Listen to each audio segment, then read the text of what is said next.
Hello friends, welcome back to my channel. আমার চ্যানেলে সবাইকে স্বাগত জানাই। আমি আরও একটি নতুন রেসিপি নিয়ে আসলাম তোমাদের মাঝে শেয়ার করার জন্য। তো রেসিপিটা হচ্ছে চিকেনের কোফতা কারি। আমি কিভাবে বানিয়েছি কোফতা কারিটা তোমরা লাস্ট অবধি দেখো, ভিডিওটা স্কিপ না করে। আশা করি তোমাদের ভালো লাগবে, পুরোটা দেখো। আর যারা আমার ভিডিওতে এসে স্প্যাম কমেন্টস করছো, বন্ধু হলাম, সাবস্ক্রাইব করলাম, নিমন্ত্রণ রইল, আমার পরিবারে আসো, আমন্ত্রণ রইল, লাইক নাম্বার মেনশন করা, তারপর ওয়াচ টাইম মেনশন করা, এসব করবে না। এসব করলে স্প্যাম কমেন্টস হয়ে যায়। আমি আগেও কয়েকটা ভিডিওর মধ্যে বলেছি, তো তোমরা একই ভুল বারবার করে যাচ্ছ, তো এসব করবে না প্লিজ। তো যাই হোক, এখানে দেখো আমি কড়াই গরম হয়ে গেছে, তো এর মধ্যে আমি বেসন ভেজে নিচ্ছি।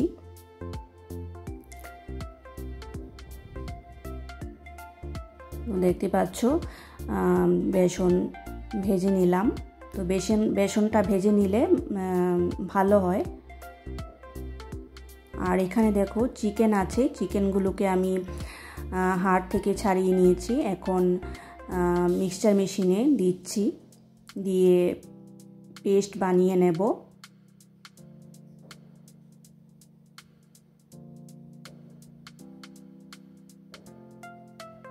তো দেখো পেস্ট রেডি হয়ে গেছে, এখন ঢেলে নিচ্ছি। আর বাকিগুলো যা ছিল এগুলো দিয়ে দিলাম, দিয়ে মিক্সচার মেশিনে পেস্ট বানিয়ে নিলাম আরও একবার। তো দেখো আমাদের সবগুলো চিকেনের পেস্ট রেডি হয়ে গেছে। আর দেখো এখানে লঙ্কা বাটা, রসুন বাটা, আদা বাটা একসাথে পেস্ট করা ছিল, সেটা দিয়ে দিয়েছি।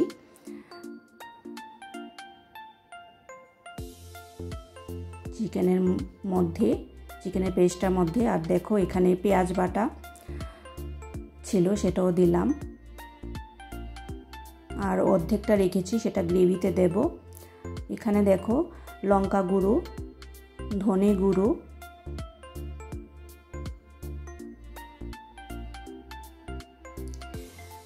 জিরে গুঁড়ো, এখানে গরম মশলা গুঁড়ো, নুন, হলুদ, আর একটু হলুদ দিলাম, কম হয়েছে। নুনটাও দিলাম, নুনটাও একটু কম হয়েছে। এর মধ্যে ফ্রাই করা বেসনটা দিয়ে দিয়েছি।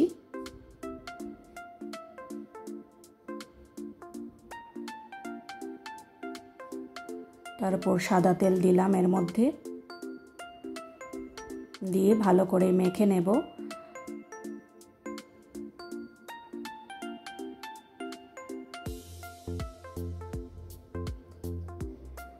তো দেখতে পাচ্ছ ডো হয়ে গেছে। এখান থেকে লেচি কেটে কোফতার আকারে বানিয়ে নেব। তো দেখতে পাচ্ছ কোফতার আকারে বানিয়ে নিয়েছি। বাকিগুলো একইভাবে বানিয়ে নেব। তো মোটামুটি সাইজের করেছি আমি, দেখতে পাচ্ছ।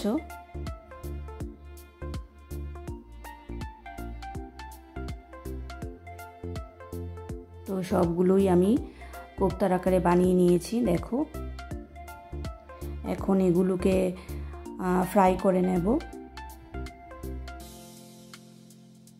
এই দেখো রেডি হয়ে গেছে কোফতা। এখন কড়াই গরম হয়ে গেছে, এর মধ্যে সাদা তেল দিয়েছি। তো রান্নাটা আমি সাদা তেলেই করব। এবার দেখো আমি কোফতাগুলোকে দিয়ে দিয়েছি এর মধ্যে, তেল যখন গরম হয়েছে।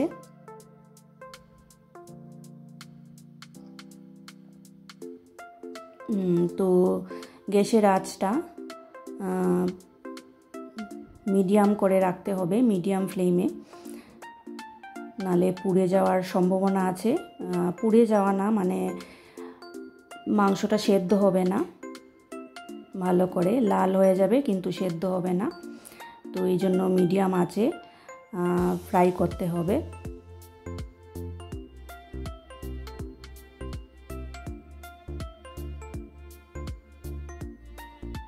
তো দেখো হালকা বাদামি কালারের এসেছে। তো এবার ফ্রাই হয়ে গেছে, এখন তুলে নিচ্ছি।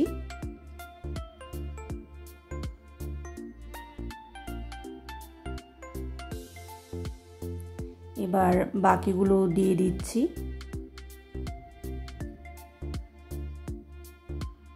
দিয়ে ফ্রাই করে নেব।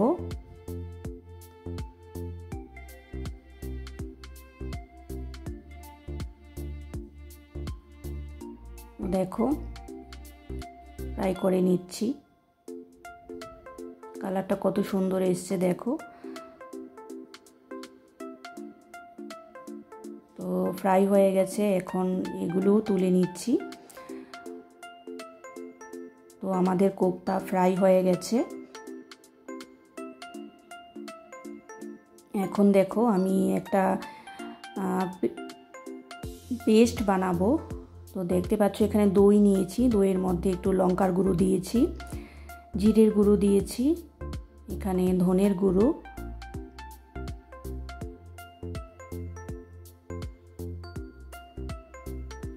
এখানে টক দই আমি ইউজ করেছি, এখানে হলুদ দিয়েছি, গরম মশলা পাউডার দিয়ে ভালো করে মিশিয়ে নেব দইয়ের সাথে। তো এই পেস্টটা আমি গ্রেভিতে ইউজ করব। এই দেখো ভালো করে পেস্ট বানিয়ে নিয়েছি। এখন দেখো ওই ফ্রাই করা তেলে যেটা কোপ্তা বানিয়েছিলাম সেটার মধ্যে গোটা গরম মশলা দিয়েছি, লবঙ্গ, দারচিনি, এলাচ। তো আমার কাছে এলাচ ছিল না, লবঙ্গ আর দারচিনি ছিল, সেটাই দিয়েছি। আর এখানে দেখো পেঁয়াজ বাটাটা দিয়েছি, যেটা অর্ধেকটা ছিল সেটা দিয়েছি, টমেটো বাটা দিয়েছি, দিয়ে ভালো করে মিশিয়ে নিচ্ছি। এখন দেখো এর মধ্যে লঙ্কা বাটা, রসুন বাটা, আদা বাটা যে পেস্টটা ছিল সেটা দিয়েছি, এটা আমি কোপ্তাতেও ইউজ করেছি। এখন এর মধ্যে দইয়ের পেস্টটা দিয়ে দিয়েছি,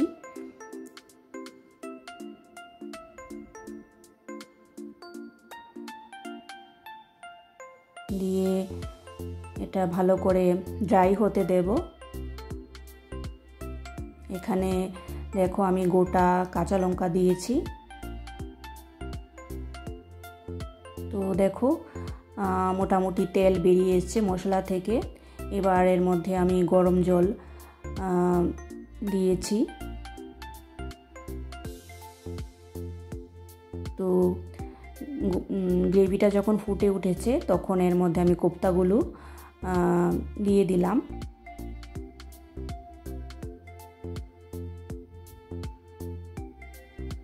এই যে দেখো সবগুলোই ভেজে নিয়েছি। তো ফ্রাই করা কোপ্তাগুলো এর মধ্যে দিয়ে দিয়েছি গ্রেভির মধ্যে।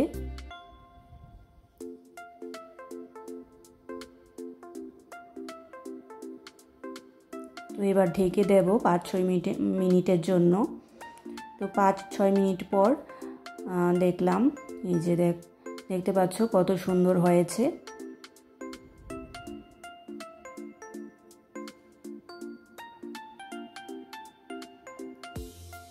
এবার এর মধ্যে একটু নুন দেব, নুনটা আগে ইউজ করিনি, তো এখন নুন দিয়েছি এর মধ্যে।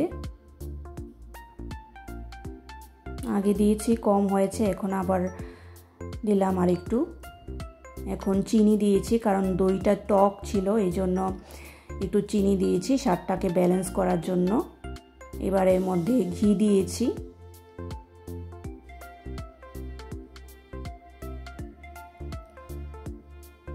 তো দেখতে পাচ্ছ আমাদের রেডি হয়ে গেছে কোপ্তা কারি, চিকেনের কোপ্তা কারি। কত সুন্দর হয়েছে দেখতে। তো তোমরাও এভাবে বাড়িতে বানিও, খুব ভালো লাগবে খেতে, দারুণ হয়েছিল খেতে। আমি ভিডিওটা দিয়েছি পরে, এই জন্য বলছি। তো আজকের মতো এখানেই শেষ করছি।